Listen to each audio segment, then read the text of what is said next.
Praise the Lord.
దేవునికి స్తోత్రం కలుగును గాక. మీరందరూ క్షేమంగా ఉన్నారు కదా?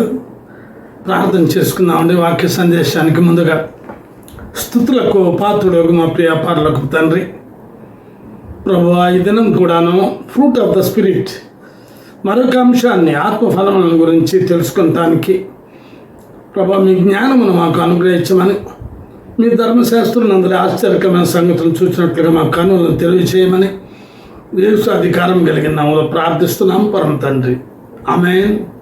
గలతీయులకు రాసిన పత్రిక 5వ అధ్యాయం 22వ వచనం.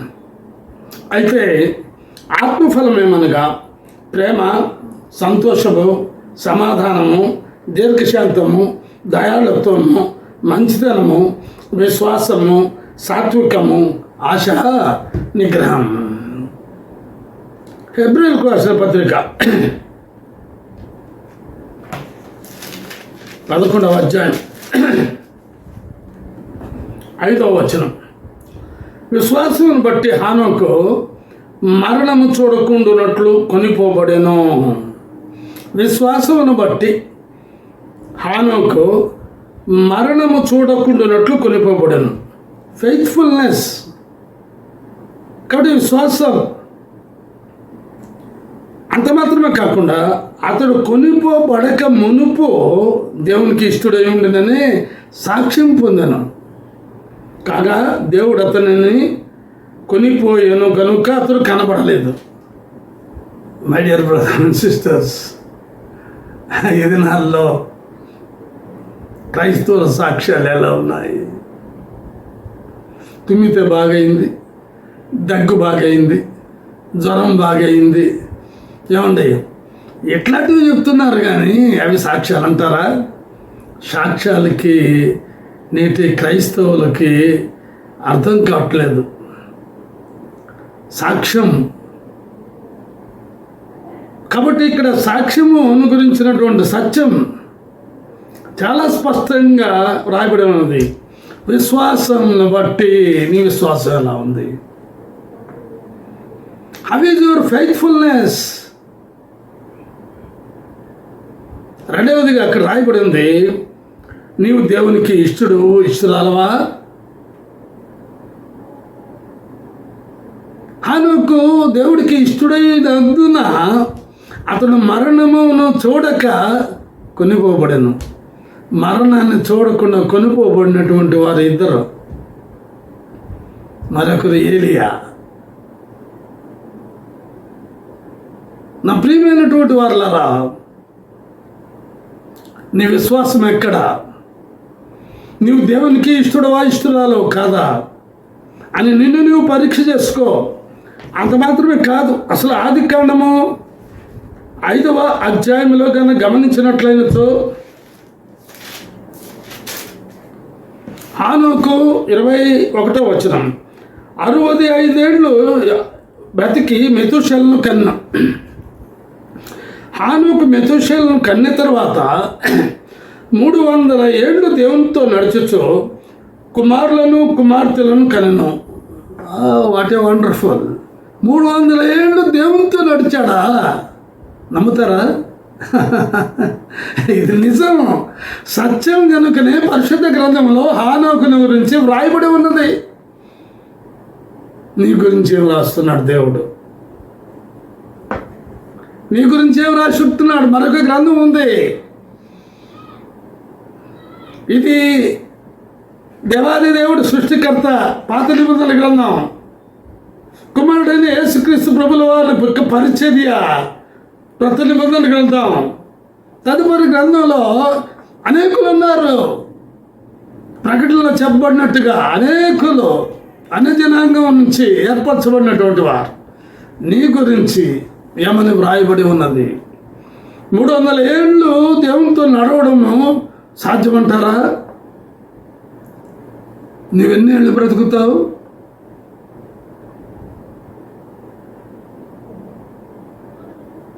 అక్కడ చూసినట్లయితే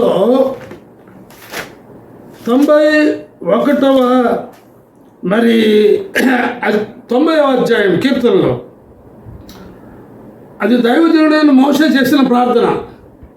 మా ఆయుష్కాలం 70 సంవత్సరములు, అధిక బలమున్న 80 సంవత్సరములగును.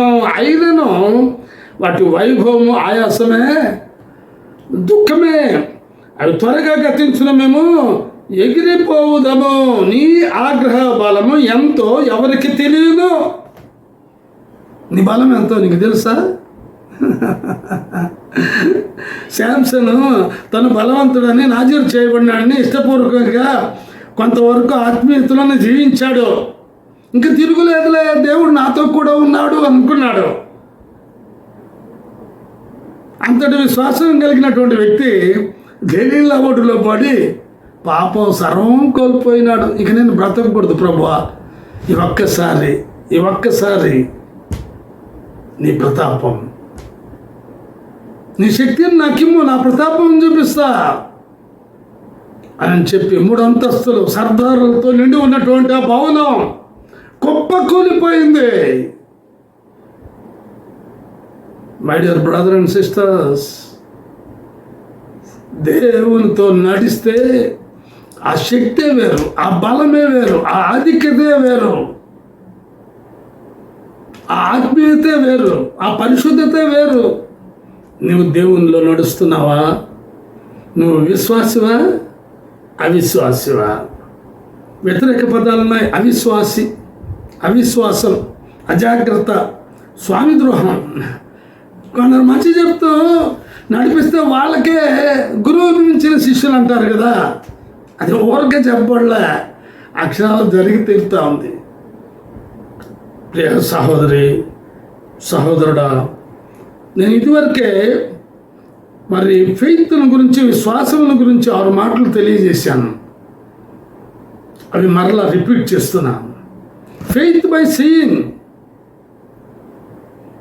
ఒక అన్యురాలైనటువంటి హాగరు, ఇస్మాయేలీయురాలు దేవునికి పేరు పెట్టగలిగింది. చూడండి, ఆదికాండం 16వ అధ్యాయం 13వ వచనం. అది చూచుచున్న దేవుడవు నీవే, ఆమె పేరు తనతో మాట్లాడిన యెహోవాకు పెట్టెను. ఎలాగనగా నన్ను చూచిన వాడిని నేను ఇక్కడ చూచిదును కదా అని అనుకున్నాను. ఆయన చూచే దేవుడు. అట్లా చూచిన తర్వాతనే అబ్రహాం దగ్గర ఉన్నప్పుడు విశ్వాసం లేదు ఆమెకి. అంత అమలా ఏదో వాళ్ళతో ఏకీభవిస్తూ ఉన్నదే. కానీ ఇప్పుడు వెలివేయబడిన తర్వాత పారిపోయి అక్కడ మరి అడవిలో ఆమె ఉన్నప్పుడు అక్కడ మాట్లాడుతున్నాడు దేవుడు, తిరిగి వెళ్ళు హాగరు. చూడండి అక్కడ చూసినట్లయితే మరియు 9వ వచనం, అప్పుడు యెహోవా దూతని యజమానురాలు ఎదుగు తిరిగి వెళ్ళి ఆమె చేతి కింద అణిగి వెళ్ళమని దానితో చెప్పాను. ఆమెతో మాట్లాడిన తర్వాతనే ఆమె చూచుచున్న దేవుడు నీవే, నన్ను చూచిన వాడిని, నాతో మాట్లాడిన వాడిని నేను ఇక్కడ చూచితని అని చెప్పగలిగింది. My dear brother and sisters, నా ప్రియమైన వర్లారా, have you seen Jesus? Have you seen the word of God? Are you having faith in Jesus? నిజంగా దేవుని నువ్వు చూచావా? దేవుని ఎవరు చూడలేదు. ఆనాడు యేసుక్రీస్తు ప్రభు 2021 సంవత్సరాల క్రితం ఈ లోకానికి వచ్చిన 2 మాట సత్యం. అప్పుడులో మనం లేవు. ఇప్పుడు ఏంటి నమ్ముతున్నాం? వాక్యాన్ని నమ్ముతున్నాం. వాక్యము దేవుడు. చూడండి యోహాను సువార్త 1వ అధ్యాయంలో ఏమని చెప్పబడుతూ ఉన్నదో, ఆది యందు వాక్యము ఉండెను, వాక్యము దేవుని యొద్ద ఉండెను, వాక్యము దేవుడై ఉండేను. కాబట్టి అట్టి దేవుణ్ణి నువ్వు ఎరుగుదువా? నమ్మచ్చు. ఫెయిత్ బై హీరింగ్, వినుట ద్వారా విశ్వాసం. మార్కు సువార్త 2వ అధ్యాయం 5వ వచనం, యేసు వారి విశ్వాసం చూచి, కుమారుడా నీ పాపములు క్షమింపబడి ఉన్నవని పక్షవాయువు గెలవంతో చెప్పాను. అసలు స్థలం లేదు. వాళ్ళు 4 వ్యక్తులు ఒక పక్షవాయువు గెలవాన్ని మంచం మీద మోసుకొని వచ్చారు. ఆ వ్యక్తిని యేసు దగ్గరికి చేర్చడానికి వీలు పడలే. బయట ప్రాంతం అంతా కూడా కిక్కిరిసి మనుషులతో నిండిపోయి ఉన్నది. ఆ వాకిటి కూడా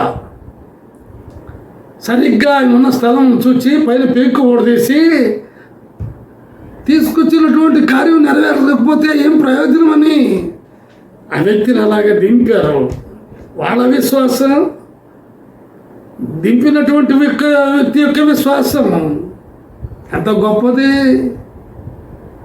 పాపములు క్షమింపబట్టు మాత్రమే కాకుండా అక్కడ చూసినట్లయితే పక్షవాయువు గలవాన్ని చూచి 11వ వచనం, నువ్వు లేచి నీ పరిపెత్తుకుని పొమ్మని నీతో చెప్తున్నాను. తక్షణమే వాడు లేచి పరిపెత్తుకుని వారి ఎదుట నడిచి పోయిన కనుక వారందరూ భ్రాంతి ఉంది. మనం ఇలాంటి కార్యములను ఎన్నడూ చూడలేదని చెప్పుకుంటూ దేవుని మహిమపరచిది. ఇలాగ చెప్పుకుంటూ పోతే చాలా ఉన్నాయి. So number 3, faith by touching. మత్తయి సువార్త 9వ అధ్యాయం 18వ వచనం, ఆయన మాటలు వారితో చెప్తుండగా, ఇదిగో ఒక అధికారి వచ్చి ఆయనకు బ్రొక్కి, నా కుమార్తె ఇప్పుడే చనిపోయినది, ఆయన నీ వచ్చి నీ చెయ్యి ఆమె మీద ఉంచుము, ఆమె బ్రతుకున్నా నేను. What a wonderful. ఎదుర్కొన్నటువంటి ఫెయిత్ ఎటువంటిదో అద్భుతం కదా.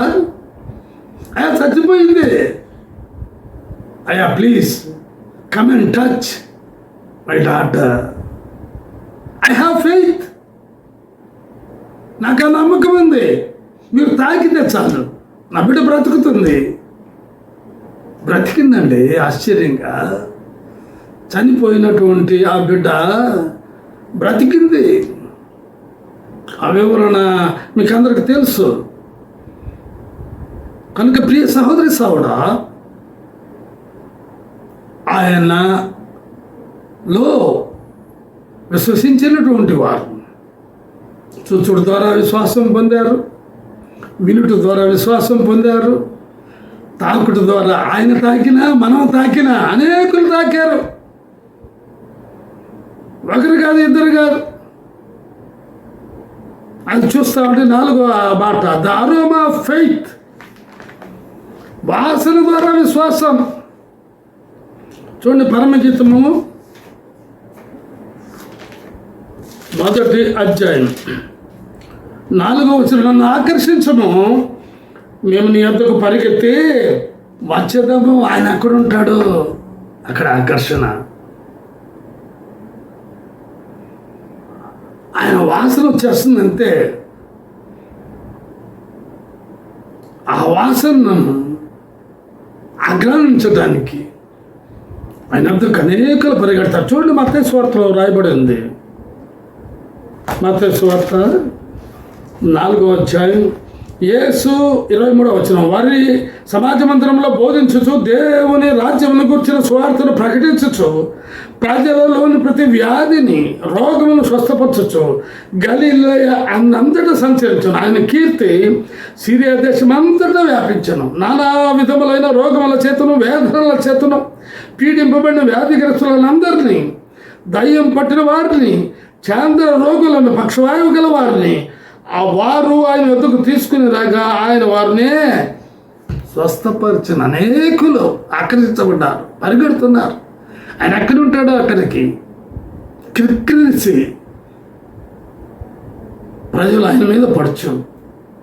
తమ బాధలు, తమ సమస్యలు, తమ రోగములు, తమ ఇబ్బందులు, తమ అవసరతలు నుండి విడుదల పొందినవారు, స్వస్థత పొందినవారు, నెమ్మది పొందినవారు, సంతోష పొందినవారు, రక్షణ పొందినవారు, సమాధానం పొందినవారు అనేకులు. 5వదిగా ఫెయిత్ బై టేస్టింగ్. దావీదు అంటాడు, రుచి చూచి ఎరిగి తిని. పేతురు చెప్తున్నాడు, చూడండి, 1 పేతురు 2వ అధ్యాయం 1వ వచనం, ప్రభు దయాళుడని మీరు రుచి చూచి ఉన్న ఎడల సమస్తమైన దుష్టత్వమును, సమస్తమైన కపటమును, వేషధారణను, అసూయయు, సమస్తమైన దూషణ మాటలు మాని కొత్తగా జన్మించిన శిశువుల వలె, శిశువులను పోలిన వారే నిర్మలమైన వాక్యము అను పాల వల్ల రక్షణ విషయంలో ఎదుగు నిమిత్తం ఆ పాలను అపేక్షించుని. నువ్వు విశ్వాసంలో ఎదగాలంటే ఈ పాలు అనే వాక్యాన్ని నువ్వు బాగా నెమరవేయాలి. జంతువులు, కొన్ని జంతువులు నెమరవే జంతువులు, కొన్ని జంతువులు నెమరవేయనటువంటివి. మనం ఈ వాక్యాన్ని నెమరవేయాలి. దినదినము, అనుదినము, ప్రతిదినము నీకు సమయం ఉన్నప్పుడల్లా, ఎప్పుడైతే నీవు వాక్యమును మరి ధ్యానిస్తూ ఉంటావు, నెమరవేస్తావో, అప్పుడు ఆ దుష్టత్వం కానీ, కపటం కానీ, వేషధారణ కానీ, అసూయ కానీ, దూషణ మాటలు కానీ మానిపోతాయి, సమాధి చేయబడతాయి. కొత్తగా జన్మించిన శిశువులాగా మనం అంటాం. 6వదిగా ఫెయిత్ బై హిజ్ వర్డ్, దేవుని వాక్యం ద్వారా విశ్వాసం. లోక సువార్త 5వ అధ్యాయం 5వ వచనం మీకు అందరికీ తెలిసిన విషయం. 5వ వచనం, సీమోను ఏళ్ళవాడా, రాత్రి ఏమిటి మేము ప్రయాసపడుతుంది కానీ మాకేమీ దొరకలేదు, అయినను నీ మాట చొప్పున వలలు వేతునని ఆయనతో చెప్పాను. మరి అలాగున చేసి స్థారమైన చేపలు పట్టేది. అందుచేత వారి వల్ల పీలిపోతుండగా వారు వేరొక దోణిలో ఉన్న తమ పాలి వారు వచ్చి తమకు సహాయం చేయవలన వారు సంజ్ఞలు చేసి వారు వచ్చి 2 దోణులు మునిగినట్లు నింపిరి. ఒప్పుకుంటున్నాడు. చీకట్లో ప్రయాస, తెల్లవారుజామున యేసుక్రీస్తు ప్రభు వచ్చి వాళ్ళ ప్రయాస చూసి, అయ్యా రాత్రితో అసలు ప్రయాసపడ్డాము అంటాడు. దేవుని మాటను తృణీకరించాలి. అయినను నీ మాట చొప్పున, దేవుని మాట నీకు వెలుగు, దేవుని మాట నిన్న పాపం నుండి. కీర్తన గ్రంథం 119వ అధ్యాయం చదవండి. మొత్తం ఆ 119వ అధ్యాయంలో సమస్తం కనబడుతుంది. దేవుని మాట అంటే వాక్యం, ఆ వాక్యం నీ కన్నులను తెరువు చేస్తుంది, నీ హృదయాన్ని మండింపజేస్తుంది, నీ పాపాన్ని ఒప్పింపజేస్తుంది, నీకు సంతోషాన్ని కలుగజేస్తుంది, నీకు ఆనందాన్ని కలుగజేస్తుంది, నీకు శాంతిని సమాధానాన్ని కలుగజేస్తుంది. నువ్వు ఒకవేళ రక్షించబడకపోతే రక్షణను కలుగజేస్తుంది, నీ పాపములు కడుగుతుంది, ఒప్పుకొని విడిచిపెట్టగలుగుతావు. చూడండి 5 మరి విశ్వాస వీరుల గురించి హెబ్రీయులకు రాసిన పత్రిక 11వ అధ్యాయంలో చాలామంది ఉన్నారు విశ్వాస వీరులు. అయితే మంచి విశ్వాసిగా ఉండాలంటే 5 ప్రాముఖ్యమైన విషయాలు నేను మీకు దృష్టికి తీసుకుని వస్తున్నాను. 1 తిమోతి 6వ అధ్యాయం 9-10 వచనాలు. ధనవంతులకుటకు అపేక్షించువారు శోధనలోను ఉరిలోను అవివేకయుక్తములైన హానికరములైన అనేక దురాశలలోను పడుదురు. ఈనాడు ధనం డబ్బు ఈ డబ్బే ప్రభావితం చేస్తుంది. క్రైస్తవులు కాకపోయి అనే జనాంగమైనా. ప్రియ సహోదరి సహోదరుడా, అవివా 10వ వచనం కూడా చదువుతున్నాం చూడండి. ఎందుకనగా ధనాపేక్ష సమస్తమైన కీడులకు మూలం. కొందరు దాన్ని ఆశించి విశ్వాసం నుండి తొలగిపోయి నానా బాధలతో తమను తామే పొడుచుకునేది. ఉదాహరణ ఇస్కరియోతు యోధ.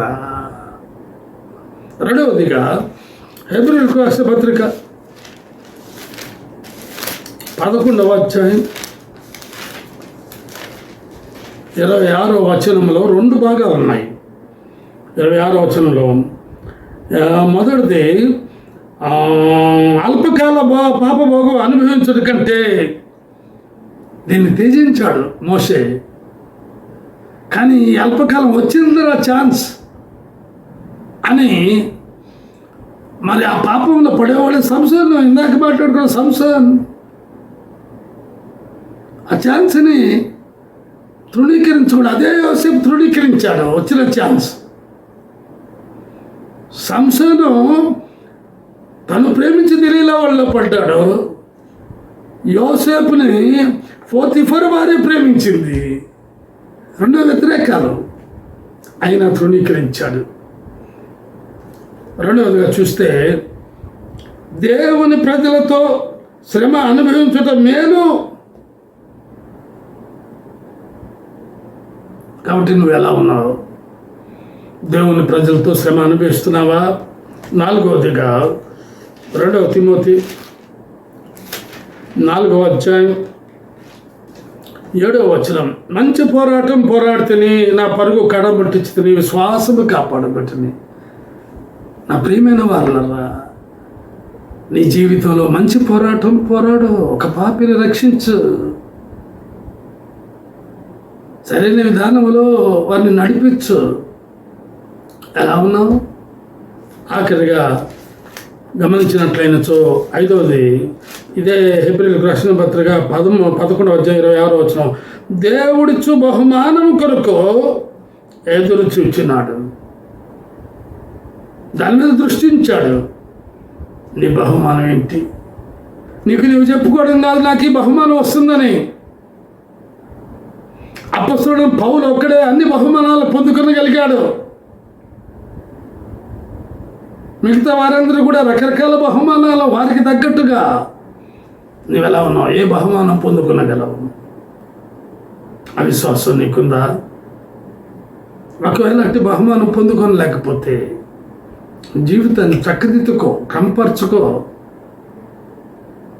ఆనోకు నడిచినట్టుగా దేవునిలో మంచిగా నడుచుకో. విశ్వాసం ఉండు, మరణం వరకు నమ్మకంగా ఉండు. చాలు.